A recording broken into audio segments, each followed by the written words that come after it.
বিসমিল্লাহির রহমানির রহিম।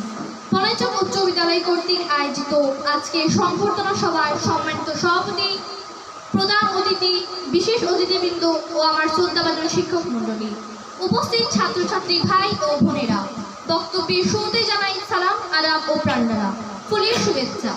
সম্মানিত সুধী, আজকে এই মনোমুগ্ধকর দিনে আমরা একত্রিত হয়েছি।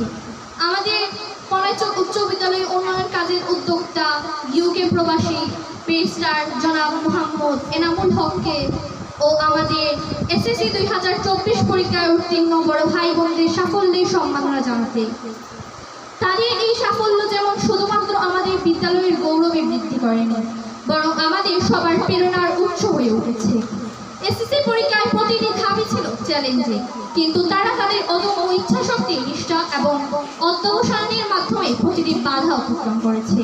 তারা আমাদের শিখিয়েছে যে দৃঢ় সংকল্প এবং কঠোর পরিশ্রমের মাধ্যমে যে কোনো কঠিন লক্ষ্য অর্জন করা সম্ভব। তাদের সাফল্য যেন এক একটি মাইলফলক। কিন্তু আমার বড় ভাই বোনদের উদ্দেশ্যে একটি কথা বলতে চাই, এখানেই কিন্তু শেষ নয়।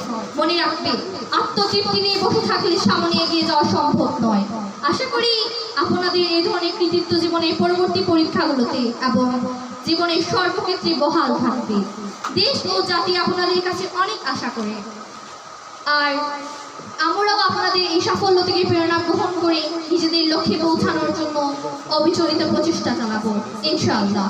পরিশেষে আমি আমাদের বড় ভাই বোনদের এই সাফল্যের জন্য আন্তরিক শুভেচ্ছা ও অভিনন্দন জানাই, আর আমাদের জন্য দোয়া করবেন যাতে আমরাও আপনাদের পথ অনুসরণ করে সাফল্যের মুখ দেখতে পারি। And last but not the least, আমাদের আজকের অতিথি ব্যারিস্টার জনাব মোহাম্মদ এনামুল হককে ও আব্দুল মজিদকে এস ইউজুয়াল ভবিষ্যতে আমাদের পাশে থাকার আহ্বান জানাচ্ছি এবং আশা করি আরও প্রবাসীরাও আমাদের পাশে থাকবেন ইনশাআল্লাহ।